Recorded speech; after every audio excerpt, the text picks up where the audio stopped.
Tu n'as envoyé que 50 centimes. Ce n'est pas vrai, j'envoie 4 000 $ tous les mois correctement, depuis mon compte. Ne mens pas, Sienna nous a tout dit. Toi, tu restes assise à ne rien faire pendant que ta sœur se sacrifie pour nous. Tu te moques de moi? J'ai travaillé dur, j'ai fait des sacrifices énormes pour cette famille. Tu es vraiment égoïste. Pourquoi ne peux-tu pas être comme elle, une bonne fois pour toutes? J'ai toujours essayé, mais vous ne me voyez jamais, vous ne voyez que Sienna. Arrête de voler son mérite. On n'a pas besoin de tes moqueries. Garde tes 50 centimes. Avant de venir me voir, allez à la police, allez chez un thérapeute, allez vous regarder dans un miroir. Plus jamais je ne jouerai ce rôle d'enfant sacrifié. J'étais au travail en train d'examiner les rapports de conformité des fournisseurs quand mon téléphone a vibré pour la 5e fois de suite. Tous les appels manqués provenaient du même numéro. Je suis sorti de la maison, du laboratoire de sécurité alimentaire, en supposant qu'il s'était passé quelque chose d'urgent, mais à peine avais-je répondu que la voix de mon père a éclaté dans mon oreille, furieuse et forte, comme si je venais de commettre un crime odieux. « Clara, tu te moques de nous? Qu'est-ce que c'est que ça? Quelle est cette insulte que représente cette somme ?» J'ai cligné des yeux. « Que voulez-vous dire? » Il n'écoutait pas, « Tu te dis notre fille et tu nous envoies 50 centimes. » 50? Es-tu folle? La voix de ma mère a suivi juste après, sèche et amère. Tu es vraiment égoïste, Clara. Tu vis seule, tu dépenses pour toi, alors que nous luttons. Sienna envoie 4 000 $ chaque mois. 4 000. Pourquoi ne peux-tu pas être comme elle, une fois pour toutes? J'ai manqué d'air une seconde. Je me suis reculé, agrippant la rampe métallique à l'extérieur du bâtiment, comme si elle pouvait me retenir. Ce n'est pas vrai, j'envoie 4 000 $ tous les mois correctement, depuis mon compte. Vous devriez vérifier. Ne mens pas, mon père a craché. Sienna nous a tout dit. C'est elle qui envoie l'argent. Toi, tu restes assise à ne rien faire pendant que ta sœur se sacrifie pour nous. Tu as toujours été comme ça, une déception. La ligne est tombée. Je suis resté là un moment, sans même me rendre compte que ma main tremblait. J'avais travaillé tous les week-ends comme vérificatrice d'entrepôt dans un supermarché ouvert 24 heures sur 24, sautant des dîners, sautant la vie, juste pour envoyer de l'argent à la maison. Je l'avais fait, non pas parce qu'il l'avait demandé, mais parce que, pour une fois, j'avais pensé que je pourrais être vu. J'avais pensé que c'était peut-être ainsi que j'allais enfin compter, mais même maintenant, ce n'était pas suffisant. Je n'étais pas suffisante. Il pensait que j'envoyais 50 centimes. Je suis retourné dans le laboratoire, les yeux dans le vide, les oreilles bourdonnantes. J'ai fixé la feuille d'échantillon devant moi et je n'ai rien vu d'autre que le chiffre de 1 000 $. Mon salaire était juste en dessous de 3 000 $. Je devais couvrir le reste grâce au quart de week-end et à la réduction de mes propres repas, juste pour atteindre ce chiffre, juste pour être vu, et maintenant il crachait dessus. Je m'appelle Clara Monroe. J'ai 28 ans et je suis analyste assurance qualité dans une usine d'emballage alimentaire de taille moyenne à Cincinnati, dans l'Ohio. Je vis seul dans un appartement d'une chambre avec une vue sans intérêt. Je me lève à 5 heures du matin tous les samedis pour prendre le bus pour aller au supermarché où je travaille la nuit dans un entrepôt glacial, et pourtant, d'une manière ou d'une autre, je n'ai jamais été la bonne fille. Sienna, ma sœur cadette de 5 ans, avait toujours été la star, grande, éblouissante, née avec un visage qui attirait les compliments comme les fleurs attirent les abeilles. On l'appelait Angélique depuis la maternelle. Elle avait toujours eu le dernier morceau de gâteau, les nouveaux vêtements, les cours de musique privés. Moi, j'avais les vêtements d'occasion, en silence. Pourtant, je ne m'étais jamais attendu à ce qu'après toutes ces années, après avoir travaillé 2 emplois et vécu de riz et de haricots en conserve, il croit encore que j'étais l'égoïste. Ce soir-là, je n'ai pas pleuré, je n'ai pas fait de rage, je me suis contenté de fixer le plafond de la chambre jusqu'au matin et de me poser la même question encore et encore, qu'est-ce que je suis pour eux? En grandissant, j'ai appris très tôt qu'être la sœur aînée ne signifiait pas être admirée, mais être invisible. Mes premiers souvenirs ne sont pas des bougies d'anniversaire ou des histoires du soir, mais de me tenir dans l'embrasure de la cuisine en regardant mes parents s'agiter autour de Sienna, comme si elle était faite de verre et d'or. Elle a cette étincelle, disait ma mère en brossant les cheveux de Sienna, comme s'il s'agissait de soie filée. Ce visage doit aller à la télévision. Des inconnus dans les épiceries nous arrêtaient. Quelle magnifique petite fille, disait-il en s'approchant de Sienna. Elle devrait être mannequin. Puis il me regardait et ne disait rien. Au début, je me suis dit que cela n'avait pas d'importance, que je n'étais pas dans cette famille pour gagner des concours de beauté, mais quand on a 7 ans et qu'on porte des jeans d'occasion qui ne sont pas tout à fait à la bonne taille, alors que sa sœur tourbillonne dans de nouvelles robes de la boutique du centre-ville, on commence à le ressentir, la différence. C'était dans tout. Quand j'ai voulu intégrer la chorale de l'école, mes parents m'ont dit que les frais étaient trop élevés. C'est juste du chant, Clara, concentre-toi sur tes études. Mais quand Sienna a dit qu'elle voulait prendre des cours de ballet, le chèque a été écrit le jour même. Elle n'aimait même pas le ballet. Quand Sienna a voulu avoir sa propre chambre, mes parents m'ont regardé et ont dit, c'est juste, elle a besoin d'espace pour grandir. Tu n'as pas besoin de grand-chose, Clara. Alors j'ai fait mes bagages et j'ai emménagé dans le salon, à côté de l'ancien placard avec les photos de nos grands-parents. Personne ne m'a demandé si j'étais d'accord, ils ont juste supposé que je comprendrais, parce que c'était toujours le cas. C'est mon grand-père Walter Monroe qui m'a fait sentir que j'étais plus qu'un bruit de fond. C'était lui qui me tenait la main pendant les orages, qui m'apportait des violettes chaque printemps, qui me prenait sur ses genoux et me racontait des histoires de femmes courageuses et de victoires silencieuses. C'est lui qui m'a appelé Clara, parce que tu es née juste au moment où les violettes fleurissaient, parce que tu vas grandir forte et silencieuse comme elle. Il est mort quand j'avais 9 ans, et à partir de là, il n'y avait plus personne dans cette maison qui me voyait vraiment. Je ne me suis pas plainte quand j'ai dû porter des chaussures dont les semelles battaient. Je n'ai pas protesté quand Sienna a emprunté mes feutres et ne me les a jamais rendus. Je n'ai pas pleuré quand elle m'a dit, tu ne peux pas emprunter mes affaires, elles sont à moi, mais je peux utiliser les tiennes, tu t'en fiches. Quand j'en ai parlé, mes parents ont dit la même chose à chaque fois, Clara, laisse tomber, tu es l'aînée, sois mature. Sienna est encore une enfant. Même quand elle a menti, même quand elle m'a hurlé dessus pour des choses que je n'avais pas faites, même quand elle a cassé mon projet scientifique la veille de la foire et que j'ai dû présenter un document au lieu d'un modèle, personne ne l'a jamais grondé, personne ne s'est jamais excusé auprès de moi. J'avais l'habitude de penser que peut-être cela changerait, qu'un jour il me regarderait et dirait, Clara, nous te voyons, nous sommes fiers de toi. Mais ce jour n'est jamais arrivé. Au lieu de cela, ce qui est arrivé, c'est la lettre d'acceptation de Sienna dans une université de premier rang, entièrement financée par nos parents, et moi. Je n'ai même pas eu la possibilité de postuler. Nous ne pouvons pas nous le permettre, ont-ils dit. Tu devrais trouver un emploi après le lycée. Pense aussi à l'avenir de Sienna.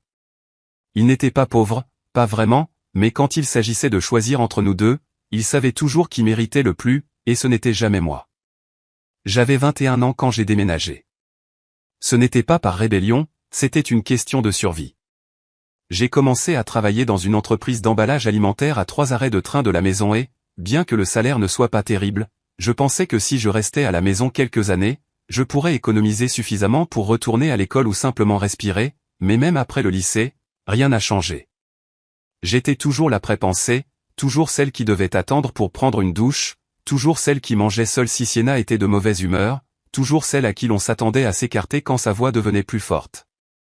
Alors, un soir, sans rien dire à personne, j'ai fait 2 valises, j'ai récupéré un micro-ondes d'occasion sur une annonce Craigslist et j'ai loué un studio en centre-ville.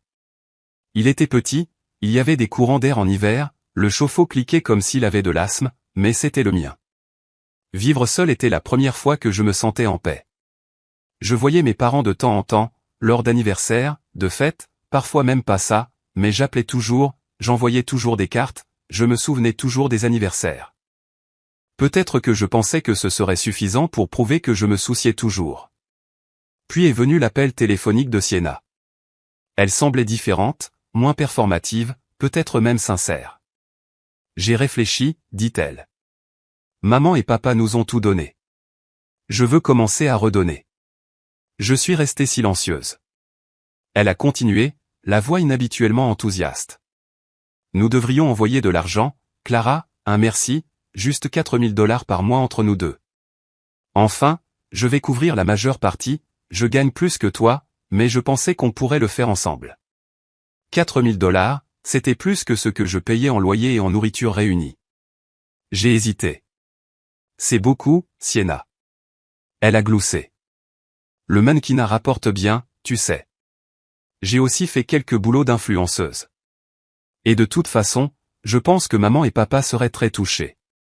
On pourrait leur faire une surprise. Oh, et envoyons-le sous un nom amusant, peut-être Rhin, pour qu'il ne le sache pas tout de suite. Je n'ai pas compris l'intérêt du secret, mais quelque chose dans son ton, plein d'espoir et de joie, m'a donné envie de croire que Sienna était enfin en train de grandir, que cela pouvait être notre branche d'olivier commune. J'ai accepté. Ce soir-là, j'ai ouvert une application de transfert conjointe et j'ai programmé $2000 pour que mon compte d'épargne soit débité le lendemain matin. Mon salaire était un peu moins de $3000. Cela signifiait que je devrais trouver $1000 de plus chaque mois, alors j'ai accepté un emploi de week-end dans un supermarché voisin, un quart de nuit dans le magasin. Il faisait froid en hiver, humide en été, et ça sentait légèrement l'oignon et l'eau de javel. J'ai arrêté de commander à emporter, j'ai réduit mon forfait téléphonique, j'ai vendu mon vélo, tout pour que les chiffres fonctionnent. Il y a eu des soirs où je suis rentré chez moi, j'ai enlevé mon uniforme et je me suis effondré sur le matelas sans me changer. J'ai mis des alarmes pour étudier en vue d'une certification de consultant en petites entreprises, en espérant pouvoir grimper au travail et finalement gagner plus, mais chaque fois que je sentais la douleur dans mon dos, chaque fois que je comptais les pièces à la caisse, je me disais que ça en valait la peine. C'est ainsi que tu leur prouves que tu les aimes, Clara, c'est ainsi que tu gagnes ta place. Et donc, chaque mois, sans faute, j'envoyais $2000, signé Clara Monroe. Les $2000 restants, je suppose que Sienna les envoyait. C'est ce que nous avions convenu, c'est ce que je croyais. La première fois qu'ils m'ont crié dessus, j'ai pensé que c'était une erreur, un problème de transfert, une incompréhension, mais quand j'ai expliqué, quand je leur ai dit clairement que j'envoyais $2000 chaque mois sous mon nom, mon père a craqué. Ne mens pas, nous savons que c'est Sienna qui envoie $4000. Toi, tu n'as envoyé que 50 centimes. 50 centimes. Au début, j'ai ri, un son creux qui s'est éteint avant d'atteindre mes lèvres. Papa, vérifie les reçus, ai-je dit doucement, vérifie les journaux de transaction. Mais il n'écoutait pas. Ma mère a pris le relais. Son ton était amer, dégoûté. Sienna est intelligente, elle réussit, elle nous envoie ce qu'elle gagne avec fierté, pendant que toi, tu gaspilles de l'argent en te faisant passer pour une martyre. Ils l'ont cru, ils ont cru que Grain, le nom que Sienna avait insisté pour que nous utilisions, était son nom de scène, sa marque de générosité, et quand ils ont vu l'autre virement, le mien, clairement intitulé Clara Monroe, ils ont supposé que c'était l'insulte, la plaisanterie, la monnaie que je leur jetais pour sauver la face. Je me suis souvenu alors de la façon dont Sienna avait ri quand elle avait choisi ce surnom. Envoyons ça sous le nom de Grain, tu sais, quelque chose de joli. Il ne s'agissait pas d'être joli, il s'agissait de voler la vedette, encore une fois. Avant que je puisse dire un mot de plus, mon père a crié, nous n'avons pas besoin de tes moqueries, garde tes 50 centimes. Et puis ils ont raccroché. Je suis restée silencieuse. Mon appartement était sombre, la seule lumière provenant de l'horloge du micro-ondes qui clignotait 1h du matin. Je n'ai pas pleuré, je n'ai pas crié, mais ma mâchoire s'est crispée et quelque chose en moi s'est brisé. J'avais besoin de connaître la vérité. Le lendemain matin, j'ai appelé Harper. Harper Lee n'était pas seulement ma meilleure amie du lycée, elle était l'une des rares personnes à qui je faisais confiance dans ce monde. Elle travaillait maintenant dans le conseil, vive comme toujours, avec une voix de scalpel. Si quelque chose n'allait pas, elle le trouverait. Nous nous sommes rencontrés pour déjeuner dans un restaurant près de son bureau. Je n'avais même pas fini de raconter toute l'histoire qu'elle s'est penchée en arrière dans sa chaise, les bras croisés. Clara, tu es trop gentille. C'est ça ton problème. Tu saignes pour une famille qui ne te donnerait même pas un pansement. J'ai cligné des yeux. Elle a continué, la voix basse et délibérée. Laisse-moi te demander quelque chose, tes parents, sont-ils vraiment fauchés ou sont-ils juste habitués à te culpabiliser pour que tu leur donnes de l'argent? Je veux dire, ils ont dit qu'il y avait des dettes de notre éducation.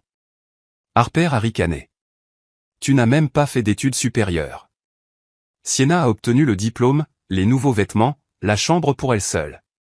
Quelle partie des dépenses était pour toi? Je n'ai pas répondu. Harper s'est penché plus près.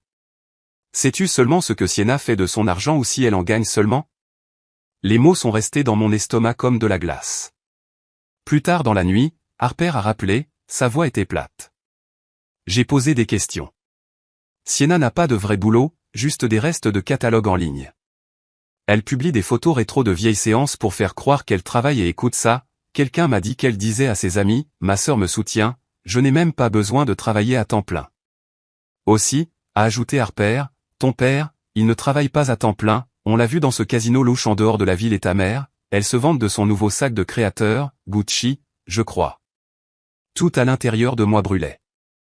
J'avais jeûné, travaillé dans des entrepôts glacials, sacrifié le sommeil, les week-ends et la paix pour eux, et ils ont utilisé cet argent pour jouer, pour faire du shopping, pour mentir. Cette nuit-là, j'ai arrêté les paiements et je me suis promis que je ne leur donnerais plus un seul dollar, à moins qu'ils ne sachent ce que cela m'avait coûté de le gagner. 2 mois se sont écoulés. J'ai ignoré les appels, les textos, les messages vocaux culpabilisateurs de ma mère. J'ai bloqué Sienna sur toutes les plateformes. Le silence était la seule langue qu'il me restait, et pour la première fois, il était puissant. Jusqu'à ce qu'un matin, un peu après 8 heures, mon téléphone sonne à nouveau. Je ne sais pas pourquoi j'ai répondu. Peut-être que j'étais prête, peut-être que je voulais l'entendre. Clara. Sienna a aboyé. Pourquoi tu ne réponds pas? Pourquoi as-tu arrêté d'envoyer de l'argent? Es-tu folle? Elle avait l'air frénétique, pas en colère, paniquée. Je me noie déjà dans les dépenses. J'ai dit à maman et papa que c'était de nous deux et maintenant ils pensent que j'ai menti. C'était là, la vérité, qu'elle avait contournée pendant des années. Tu as menti, ai-je dit platement. Il y a eu un silence. J'ai continué, calme et lente. Tu as dit que ce serait notre cadeau, à parts égales. Tu ne leur as jamais dit que j'étais celle qui envoyait l'argent, et maintenant tu es fâchée parce que ton histoire s'effondre. Elle a commencé à parler, mais je ne l'ai pas laissée. Sais-tu combien de week-ends j'ai passé dans un congélateur juste pour envoyer cet argent, alors que tu étais en train de faire des soins du visage et de faire des brunchs d'influenceuse? Plus de silence. Je suis au courant des dettes, ai-je ajouté, ou devrais-je dire de l'absence de dettes? Il n'y en a jamais eu, n'est-ce pas? Elle a essayé de se défiler. Tu ne comprends pas, le monde du mannequinat est brutal, je fais de mon mieux. Non, tu ne fais pas de ton mieux, ai-je dit, tu fais ce que tu as toujours fait, utiliser les gens. Puis j'ai raccroché. Mais les conséquences ne faisaient que commencer. Une semaine plus tard, mes parents se sont présentés à mon appartement sans prévenir. Sienna était avec eux. Leur visage était tiré, fatigué, mais leurs yeux se sont illuminés à la seconde où j'ai ouvert la porte. Clara, te voilà, s'est exclamée ma mère, comme s'il s'agissait de retrouvailles et non d'une reddition de compte.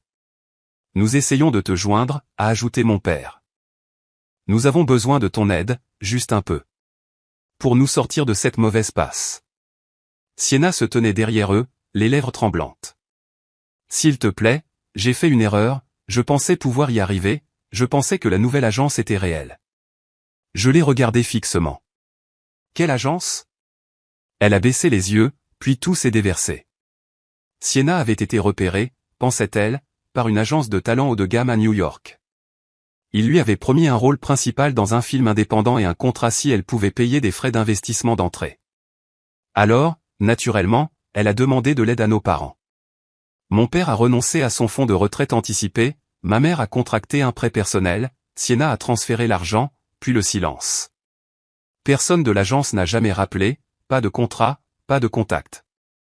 C'était une arnaque, et ils avaient tout perdu. La maison a dû être vendue pour couvrir les défauts de paiement du prêt. Ils ont emménagé dans un complexe d'appartements en ruine à l'est de la ville. Mon père a trouvé des emplois temporaires pour joindre les deux bouts. Ma mère a commencé à nettoyer des bureaux. Sienna, sans emploi, humiliée, a navigué entre les boîtes de nuit en essayant de gagner des pourboires en tant qu'hôtesse, mais son attitude la rendait impossible à garder. Ils étaient venus me voir en dernier recours, et je les ai regardés comme des inconnus. Vous avez gaspillé ma confiance, vous avez choisi ces mensonges plutôt que ma réalité, et maintenant vous êtes mon aide? Ma mère a tressailli, la mâchoire de mon père s'est crispée.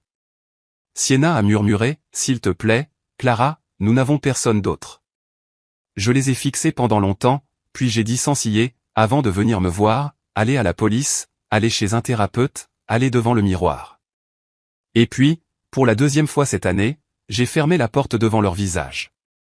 Le coup est revenu, plus fort cette fois, plus désespéré. Je n'ai pas répondu. J'ai regardé de derrière le rideau alors qu'ils restaient là, à se déplacer sur le porche, comme s'ils appartenaient encore à quelque chose. Mon père regardait sa montre, ma mère chuchotait quelque chose à l'oreille de Sienna. Sienna se contentait de regarder le sol comme un enfant qui réalisait enfin qu'il ne restait plus de jouets à casser. Finalement, ils sont partis, mais pas avant de glisser une enveloppe sous la porte.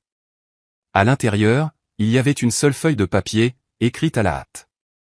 Non, chère Clara, non, nous sommes désolés, juste une liste de chiffres et une dernière ligne griffonnée au bas, nous utiliserons l'épargne de ton grand-père si tu refuses d'aider. Considère ceci comme ta dernière chance. Mon sang s'est glacé. Cet argent n'était pas le leur, il n'était même pas pour eux. Grand-père Walter l'avait laissé dans une fiducie en mon nom quand il est décédé. Il avait vu quelque chose en moi à l'époque, quelque chose qu'il voulait protéger, quelque chose qu'il voulait faire survivre, et maintenant il voulait même m'arracher ça. Je n'ai pas hésité. Je suis allé à la banque le lendemain matin et j'ai transféré le montant total sur un compte de placement garanti sous verrouillage juridique. J'ai changé de numéro. J'ai informé mon propriétaire de ne pas transférer quoi que ce soit provenant d'expéditeurs inconnus. J'ai supprimé tous les anciens messages vocaux, tous les textos, et puis j'ai respiré. Il ne s'agissait plus seulement d'argent, c'était de finalement se lever et de dire, plus jamais, plus de semblant, plus d'essais, plus de croire que si je les aime plus fort, ils finiront par me voir. Ils ne le feraient jamais. Je n'étais pas leur fille, j'étais leur ressource, leur pensée secondaire, leur plan de secours quand le charme de Sienna ne rapportait pas. Alors j'ai arrêté de jouer le rôle, j'ai arrêté de répondre à la version de Clara qu'ils avaient créée dans leur tête. Des semaines se sont écoulées, puis des mois. Le silence est devenu un confort, pas une punition. Je me suis concentré sur le travail. J'ai passé l'examen de certification pour lequel j'étudiais et j'ai réussi avec les meilleurs résultats. Harper m'a aidé à postuler dans une nouvelle société de conseil à Columbus, plus grande, meilleure rémunération, avec de réelles possibilités de croissance. Ils m'ont embauché en tant que chef d'équipe. J'ai emménagé dans un appartement ensoleillé près de la rivière, du genre avec des planchers de bois franc et un petit balcon où je pouvais cultiver des violettes, comme celles que grand-père aimait. Un après-midi, alors que je déballais une boîte de livres, mon téléphone a vibré. C'était un message de Harper, tu as parcouru un long chemin, j'espère que tu le vois. J'ai regardé l'écran pendant un long moment, puis j'ai répondu, oui, je le vois. Pour la première fois, je le vois vraiment. Et je le pensais. 5 ans plus tard, je repenserai à ce jour comme au véritable commencement de ma vie, pas au jour de ma remise de diplôme, pas au jour où j'ai déménagé, mais au jour où je me suis choisi, au jour où je les ai laissés partir et où je me suis vu m'élever dans le silence qu'ils ont laissé derrière eux. 5 ans, c'est le temps qui s'était écoulé depuis que j'avais entendu leur voix pour la dernière fois. Pendant ce temps, j'ai été promu 2 fois, j'ai encadré 3 analystes juniors, j'ai construit un petit jardin sur le balcon de mon appartement et j'ai appris à faire du pain maison, j'ai voyagé, j'ai lu, j'ai ri plus que je ne l'aurais jamais cru, et je ne me suis jamais retourné une seule fois. Jusqu'au mariage de Harper. C'était un après-midi chaud d'octobre à Miami, le ciel était comme de la soie, la brise soufflait sur l'océan avec juste assez de sel pour vous rappeler où vous étiez. La cérémonie s'est déroulée dans une chapelle en bord de mer, petite mais radieuse, remplie de musique douce et du genre de rire qui ne viennent que des gens qui s'aiment vraiment. Harper était magnifique, sa robe simple, ses yeux plus brillants que je ne les avais jamais vus. Elle avait toujours été la forte, celle qui ramenait les gens du bord du gouffre, celle qui me rappelait que l'amour n'avait pas à être quelque chose que l'on suppliait. Son mari Michael était gentil, patient, le genre d'homme qui n'avait jamais besoin d'être le plus bruyant de la pièce. Ensemble, ils ressemblaient à une promesse enfin tenue. Alors que la réception prenait un rythme de toast et de land dance, Harper s'est approchée et m'a pris la main. « Clara » a-t-elle souri, « il y a quelqu'un que je veux te présenter. » Je l'ai suivi jusqu'au bord de la terrasse où un grand homme se tenait à observer l'océan, costume couleur tan, légère barbe, sourire qui vacillait avant même qu'il ne se tourne pour me faire face. « Voici Nick » a dit Harper en me poussant, architecte, cœur d'or, a un faible pour les violettes, apparemment. Nick a ri, le son bas est facile. Juste parce que ce sont des fleurs têtues, elles fleurissent tranquillement, même quand personne ne regarde.